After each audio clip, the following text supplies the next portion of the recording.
Karibu tena kwenye channel yako hii ya KHP Canada.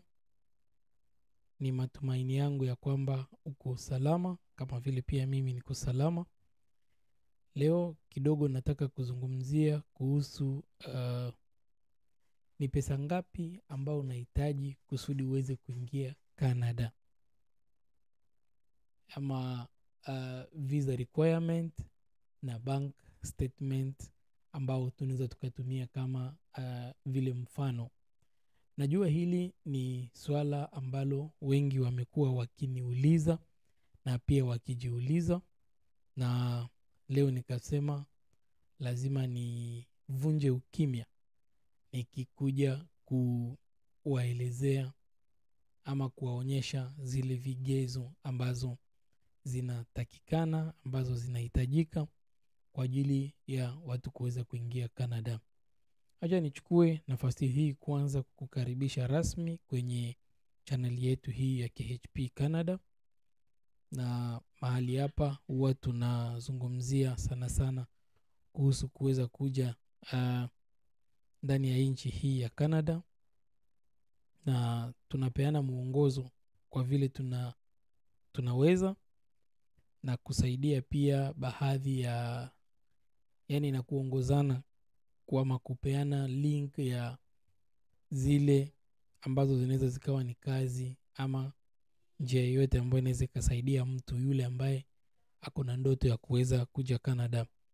Kwa kifupi tunaongelea mengi kuhusu Canada, kuhusu kuja kufanya kazi na kadhalika. Kwa hiyo ikiwa wewe ni mmoja kati ya wale ambao wana ndoto ya kuweza kuja ndani ya nchi hii ambao ni Canada, basi uko kwa mkono salama. Na kama wewe ni mpya, nitaomba uweze kusubscribe kwenye channel hii kusudi uwe unapata notification wakati wowote tunaachilia kitu mpya ama tupo live, na itakuwa jambo la maana sana. Na kila leo huwa tunajitahidi kuweza kuupload video, na kila Saturday ama hadi nimesahau tena Saturday kwa Kiswahili, kwani sijui hiyo neno lina shida gani. Kila Saturday tunakuwa live mida ya saa 2 ikiwa ni masaa ya Afrika Mashariki ama East Africa, kwa ajili ya kuweza kupeana mwongozo wa moja kwa moja, kujibu baadhi ya maswali ambayo inaweza ikawa inakusumbua kuhusu kukuja Canada na kadhalika. Tunajitahidi mahali ambapo tunaweza, tunapeana majibu kama hayo. Na pia niwakumbushe ya kwamba tuko na kikundi ama WhatsApp group ambao tunaweka baadhi ya link, na pia tunasaidiana huko na kuongozana kwa njia mbalimbali kwa wale ambao wanataka kuweza kutoka haswa Afrika na kwenda kufanya kazi nje ama ughaibuni. Kuna wengi tu hapo kwenye kikundi ambao wamefanyikiwa kutoka, ambao wako na ujuzi mbalimbali kuhusu nchi fulani fulani, na wanazidi kusaidia hapo kwenye kikundi. Ni jambo ambalo linazidi kufurahisha sana. Kwa hiyo ukipendelea kujiunga na kikundi yetu, kuna link ambao utaweza kuiona hapa chini ya description ya video hii. Ukibonyeza moja kwa moja itaweza kukupeleka kwenye kikundi yetu. Na kingine ambacho ningekuomba ni uweze kulike video hii. Hiyo ndio itakuwa kama support yako kwangu, na mimi nitajitahidi kuweza kukupea habari husika. Acha nisichukue muda sana, niweze kuingia moja kwa moja kwa mada husika. Kumbuka nimesema ya kwamba nataka kuzungumzia kidogo kuhusu visa za Canada na jinsi unaweza kuzipata, na njia ambayo inaweza ikakusaidia ama kukurahisishia kuweza kuja ndani ya nchi hii. Hili ni swala ambalo nimelipata kwa wingi zaidi. Unasikia mtu anasema niko Tanzania, niko na 5 milioni ya kitanzania, naweza kuja, inaweza ikaniwezesha kuja Canada. Niko Kenya, niko na milioni zangu kadhaa za pesa ya Kenya, inaweza ikanisaidia kuja Canada na nikaanza pengine maisha ama kutafuta kazi. Sasa leo nikasema ili swala nimelipokea kwa wingi sana, ama ni swala ambalo nimeulizwa mara kwa mara, na mara nyingi kwa njia ambao najibu, najua ni wengi ambao wanakuwa hawajaridhia. So leo nikasema acha nikuje na details ambazo kidogo zinaweza zikasaidia mtu. So kwenye screen yangu hapa, kama vile unaweza kuona, hii ni website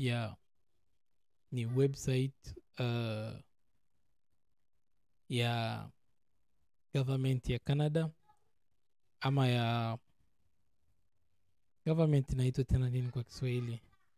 Bwana, wakati mwingine neno zile rahisi ndio zinazidi kunikimbia. Aya, nadhani kila mmoja anaelewa government. Hilo ni jambo rahisi ambalo kidogo linaeleweka. So kitu ya kwanza ambao naweza taka kusema ni hili. Unajua kuna aina mbalimbali ya visa ama njia ambazo unaweza ukazitumia kukuja Canada. Kuna wale ambao wanakuja Canada kama visitor, short stay, yaani unakuja kutembea tu Canada, na kwa kutembea hivyo unaweza kuwa umekuja pengine kutembelea familia, kuja kibiashara, ama kuja kuona Canada vile inakaa na sehemu zake mbalimbali. Sababu Canada ni nchi ambayo inabeba vitu 3 kati ya zile 7 ambazo huwa zinasemeka the 7 mystery of the world. The 7 wonders of the world. Na channel yako hii ya KHP, tofauti na kuweza kuongoza, kuonyesha njia ambazo zitakurahisishia ama kuwezesha wewe kuingia Canada. Nadhani msimu wa baridi ukiisha vizuri, nitaweza kukutembeza kati ya hizo maeneo mbalimbali ambazo unatakiwa pia kujua kuhusu nchi hii ya Canada. So Canada iko na aina nyingi sana za visa, kwa wale ambao pengine wanaweza wakawa hawajui. Canada unaweza kaingia kama visitor, sawa na vile ambavyo nimeweza kuongelea hapo. Unaweza kaingia kama mtu ambaye anakuja kufanya kazi, uingie na visa ya kazi. Na visa ya kazi kuna aina 2, moja ambao ni open permit na ingine ambao ni close permit, na ni wewe ndio unatakiwa kulipia hizo. Sasa leo nataka nigusie haswa pesa ambao unahitaji kwa ajili ya kulipia vitu mbalimbali, na kwa ajili ya kukusaidia wewe kuweza kukuja ndani ya nchi hii, kwa wale ambao kidogo wanaweza wakawa na uwezo wa kuweza kukuja hapa. Hili ni jambo ambalo kuna siku wanakikundi waliniambia nishughulike sana sana na njia ambazo zinasaidia wale watu wa chini, lakini wenyewe tena ndio wakakuja kuniambia kwamba wanataka kupata hizi habari ama kujua hizi information, na mimi nikasema hakuna shida, sababu ni wao wametaka, mimi nitakuja kuweka. Na pia kuna baadhi ya watu ambao walikuwa wanauliza kuhusu hili jambo. Wengine wanasema unaweza ukatuambia njia ambazo zinaweza zikatusaidia kwa sisi kuweza kukuja moja kwa moja kuliko kutumia muda mrefu tukingoja. So acha niingie kiundani kusudi tuweze kuona vile ambazo zinahitajika. Kitu cha kwanza ambacho natakiwa kujua ni ya kwamba visa ya Canada haihitaji pesa mingi. Haihitaji pesa mingi. Na kile ambacho kinasumbua mara nyingi ni vigezo mbalimbali ambazo huwa zimewekwa hapo.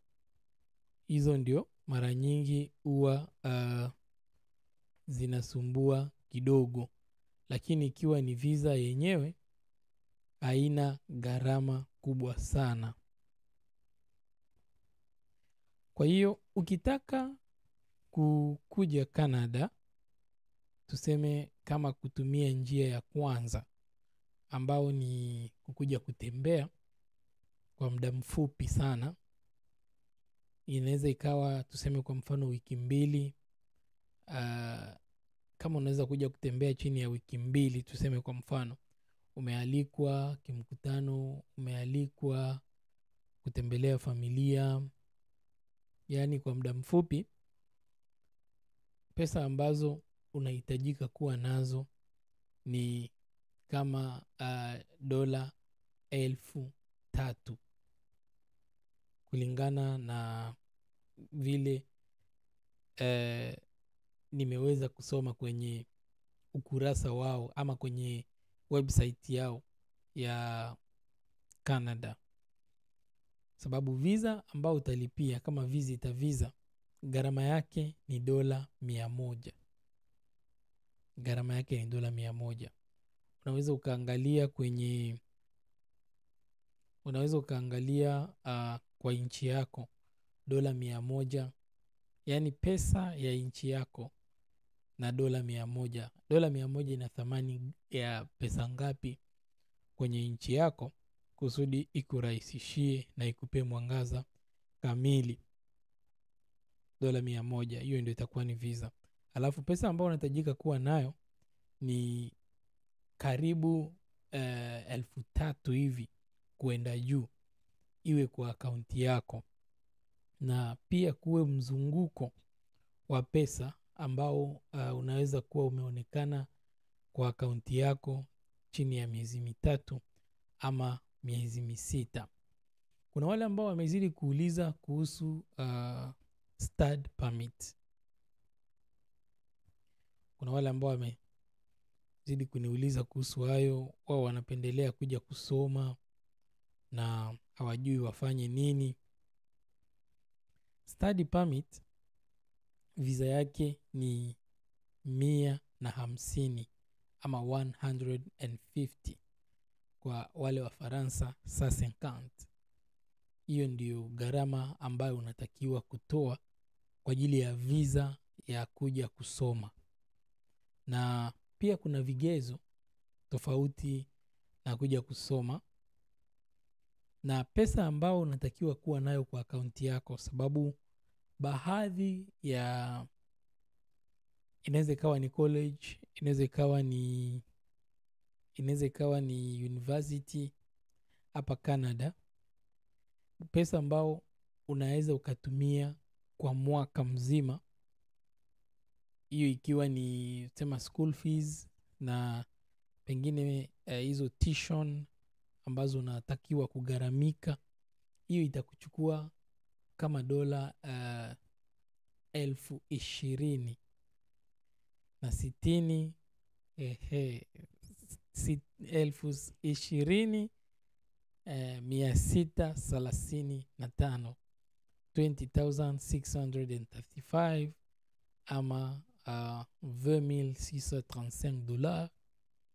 Hizo ndio pesa ambao unatakiwa kuwa nazo kwa akaunti yako, sababu hiyo ni pesa ambao utalipa kwa gharama ya masomo mwaka mmoja. Sasa inalingana unataka kuja kusoma miaka mingapi ndugu yangu. Lazima mfuko uwe uko imara. Kwa hiyo ukijipanga kuweza kuapply ama kuulizia kukuja kusoma Canada kwa mwaka mmoja, lazima uwe una uwezo wa kulipa karo yako ya shule kuanzia shilingi 20,000 ya madola kuenda juu. Kwa hiyo unaweza ukapiga pia hesabu hapo, ukilinganisha na pesa ya nchi yako unatakiwa kuwa na pesa ngapi ikiwa bado kwenye nchi yako. Visa ya 3 ni work permit. Unajua kuna wale ambao wanakuja Canada na work permit. Kitu ambao unatakiwa kufanya, unatafuta kazi. Ukishapata kazi utapewa barua ama job offer. Ukishapewa barua yako utapewa contract yako, alafu unahitaji visa kusudi ukuje kufanya kazi. Lakini sana sana kile ambacho utahitaji kuwa nacho ni hiyo barua, ndio muhimu sana kwako. Ukipata hiyo barua unahitaji kulipia gharama ya visa, sababu sio wengi ambao wanakuita kufanya kazi ndio wanashughulika na hiyo. Sana sana kuna wale ambao unahitajika wewe kama mfanyakazi kushughulika na hayo. Na gharama ya visa ya work permit ni work permit visa ni shilingi au ni dola 155 ama $155.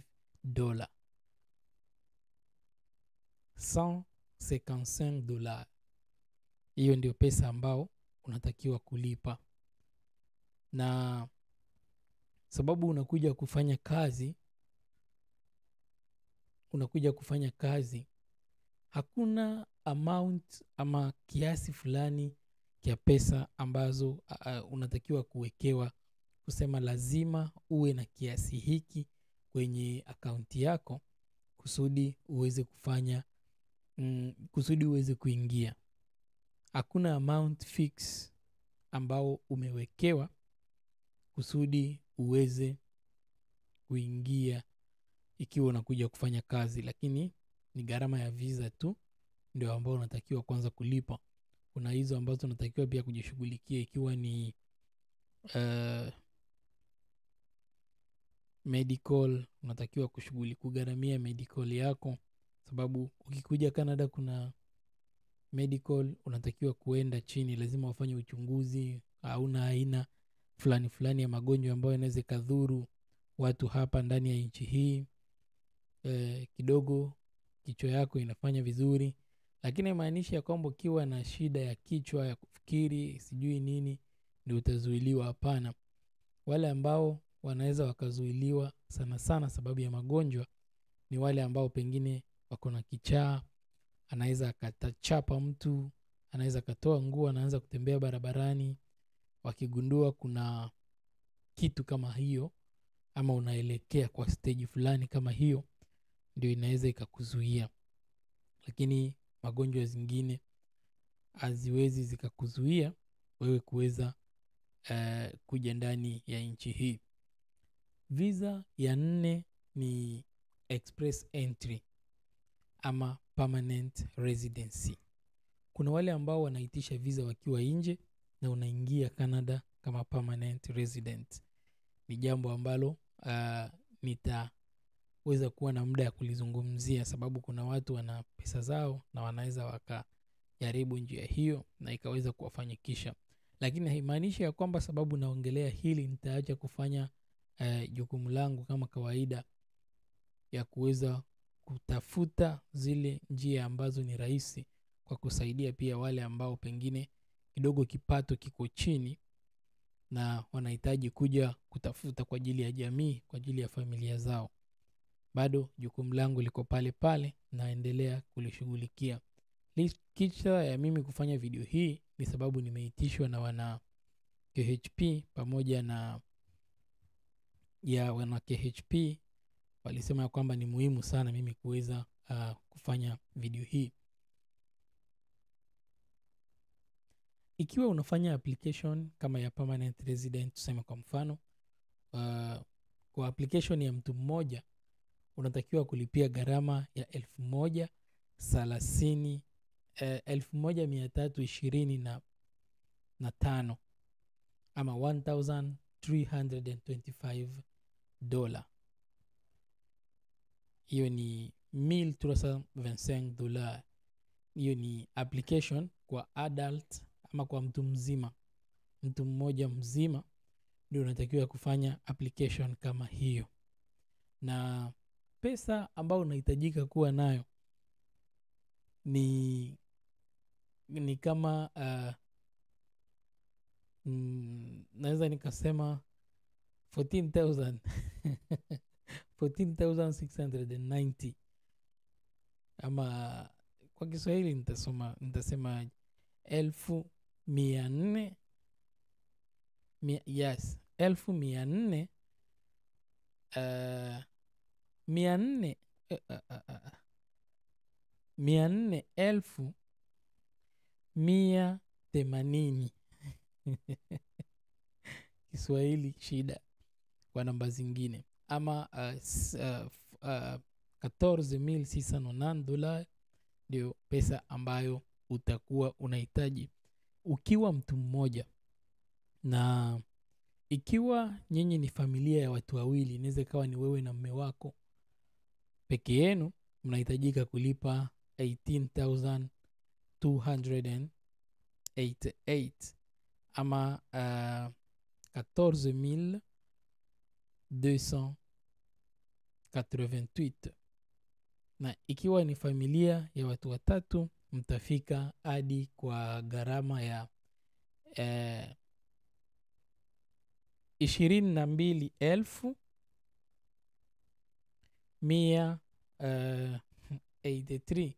8 huwa inanisumbua pia kidogo. 80 ni 17.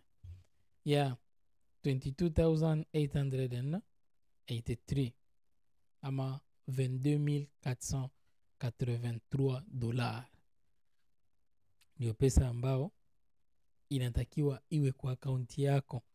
Na hiyo ni chini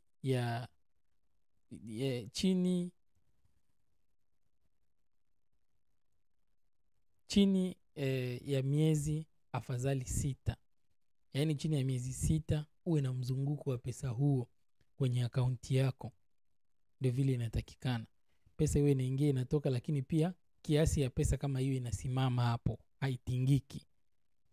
Hapo unaweza ukajaribu kuapply chini ya mpango huo wa Permanent Resident of Canada. Kama vile unavyoona, hii ni website official ya government ya Canada, na inakuaga pia na update mbalimbali. Kama unaona hapa juu anasema please note that the online payment service will be enabled April 8, 2025 from 12 a.m. ADT to 1:30 a.m. ADT in order to perform system maintenance. So update nyingi wanawekaga kwenye hili website yao. So hapa wanaweka gharama fulani. Wanasema proof of financial support. What we accept. You can prove your fund with at least one of the following. Proof of Canadian bank account in your name if you've transferred money to Canada. Lazima uoneshe uwe na proof ya benki ambayo umefungua Canada kwa majina zako, kama pesa hizo ulizituma huku Canada kwa ajili ya matumizi yako. Ulizituma ukiwa kwenye nchi yako kusudi utakapofika Canada uweze kuzitumia. Unatakiwa kuonesha proof. Sema hii ni bank account ambao iko Canada, ilifunguliwa kwa majina zangu, na hii ni pesa ambao natumana kwa ajili ya muda nitakao kaa hapo Canada. Kwa hiyo sitasumbua government ya Canada. Hapa anasema guarantee investment certificate from a particular Canadian financial institution. Ya tatu anasema proof of student or education loan from a bank. Kama wewe ni mwanafunzi unakuja kusoma. Your bank statement for the past 4 months. Lazima uoneshe statement ya banki yako chini ya miezi 4, lakini wenyewe watakwambia miezi 4, miezi 6 hivyo. A bank draft that can be converted to Canadian dollars. Prove you paid tuition and housing fee. Hiyo ni kwa wanafunzi mara nyingi. A letter from the person who school giving you money, or proof of funding paid from within Canada if you have a scholarship or in Canadian funded education program. If your country uses foreign exchange control, you must provide that you will be allowed to export funds for all of your expenses. Kama nchi yako wanakubali pesa, yani wanaweza wakabadilisha pesa na wakupee pesa ya Canada, ama inaweza ikawa US dollar, unabadilisha kwenye nchi yako, ndio unabeba sasa pesa ukikuja nayo, sababu hapa uwezi ukabadilisha hapa. So wanasema how much money you need. All province territories except Quebec. Number of family members including the application. Announce of fund required per year, no including tuition. Hii ni kwa ajili ya wanafunzi peke yao. Pesa ambao unatakiwa kuwa nayo na tuition haijawekwa ndani hapo. Ukiwa mtu mmoja unatakiwa kuwa na pesa hii 20,000 na 635. Mkiwa watu wawili mnatakiwa kuwa na 25,690. Mkiwa watu watatu mnatakiwa kuwa na 31,583. Mkiwa watu wanne mnatakiwa kuwa na 38,346. Mkiwa watu watano mnatakiwa kuwa na 48,492. Mkiwa watu wa sita mnatakiwa kuwa na 449,159. Mkiwa watu saba mnatakiwa kuwa na 54,611. Na mtu mmoja akiongezeka zaidi ya hao watu wa saba, mnatakiwa kuongeza pesa kama vile 5,559. Kwa hiyo dili mzuri ya kuja kusoma hapa ni mnajikusanya watu wawili, watu watatu ama wanne, alafu mnachanga pesa, mnakuja kama mtu mmoja. Hiyo ni njia ambayo inaweza kawa rahisi haswa kwa wanafunzi. Nadhani hiyo ni jambo ambalo ambalo linaweza likachanua wale ambao wanahitaji kuja kusoma. Anasema if you and 2 family members want to come to province or territory other than Quebec for a year, you need 31,583 for living expenses. Sasa tunaona kuliko mtu mmoja kuja na 20,655, bora mnajipanga mnakuja watu wawili alafu mnalipa 31,583. Alafu hizo pesa zingine za juu karibu milioni 10, karibu 10,000 inawasaidia kwa matumizi mengine. Ndio maana ni vizuri kuweza kujua pia vitu kama hizo. So hiyo ilikuwa ni kwa haraka tu ambao nilikuwa najaribu kugusia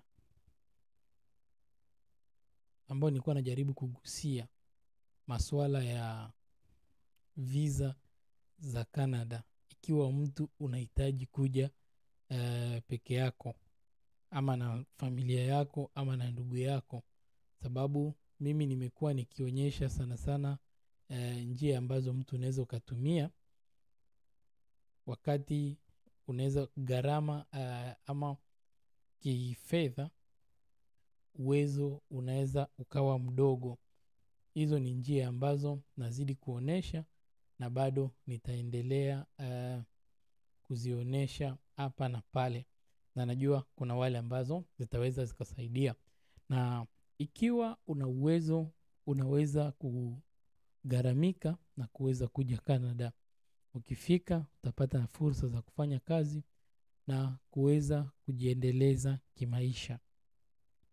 Na kama umependa video hii, kumbuka kusubscribe kwa channel hii.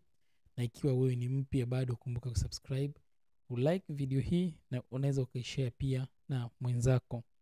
Na ikiwa kuna jambo lingine lolote ambalo mnapenda mimi niweze kuliweka wazi kwenu ama niweze kuligusia, feel free kutuandikia hapo kwa comment section na tutaweza kulishughulikia. Ikiwa kuna swali ambao ungetaka kuuliza na unataka majibu, basi uweza kutuandikia kwenye comment section na tutaweza kukujibu. Na ukitaka pia kujiunga na kikundi letu, link iko kwenye description ya video hii, ambao unaweza kubonyeza na moja kwa moja itaweza kukupeleka kwenye kikundi chetu. Asante sana kwa kutizama KHP Canada. Mimi ni wako King Prayer. Kwa leo nakutakia uwe na wakati mzuri. Thank you.